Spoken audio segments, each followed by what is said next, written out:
was right before we left. You could see You can hear the helicopters. You can hear the helicopters. You can't see the helicopters. No, because of all the smoke.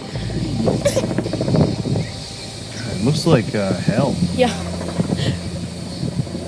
And it was hot. Yeah. So hot. You just feel it coming off. Yeah, you could feel the heat just radiating off of everything. So what was that like? It was intimidating.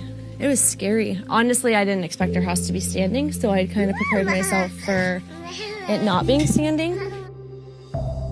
But her house is still standing. So our trash cans melted. Taylor Strickland, her husband, and 2 daughters. And then our side of our house is bubbled. Found even the Wi-Fi was working when they returned home 17 days after evacuating what has become known as the Carr fire. And this all burnt. And then the house is over there. The fire has killed 8 people and destroyed more than 1,000 homes across 200,000 acres, including some on Taylor Street in Redding, California.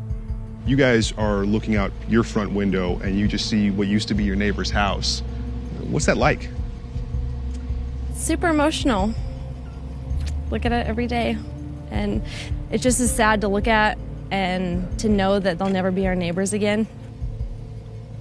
You're just constantly reminded of all of these families that don't have homes anymore. It's heartbreaking.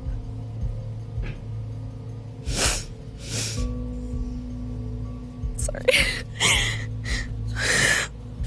None of it makes sense. It doesn't blow in a certain pattern. It doesn't burn just a certain thing. It takes what it wants, when it wants, and how it wants. And there's nothing that anybody can do about it.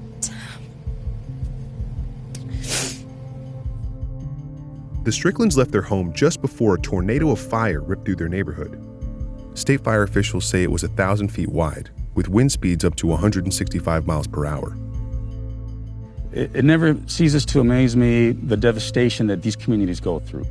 Unfortunately, I've seen this level of devastation throughout the state in the last 10 to 12 years. Now, 3 weeks later, hazmat crews pick through what's left. It's a relatively huge undertaking. It will be a probably month to month and a half long process before we complete our portion of this.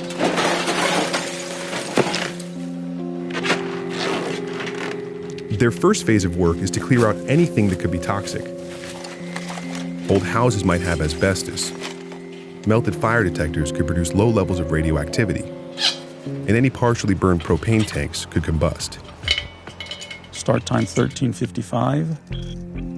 Ivan Rodriguez's job is to tag that kind of stuff 16981. and take it out before families return to what's left.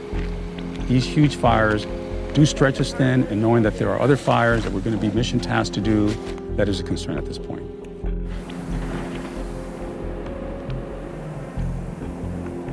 Mi casa, su casa.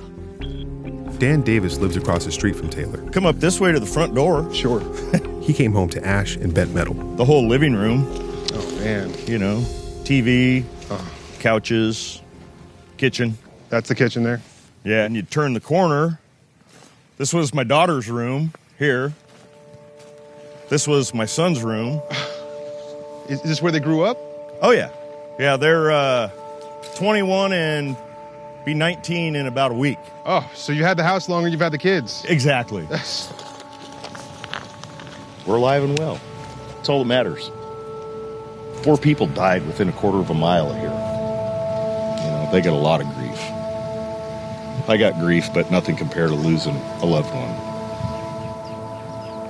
What are you going to miss most about this place? Just the memories. All the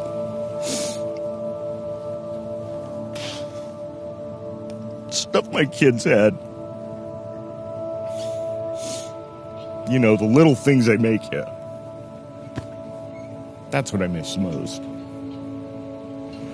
We'll get that back.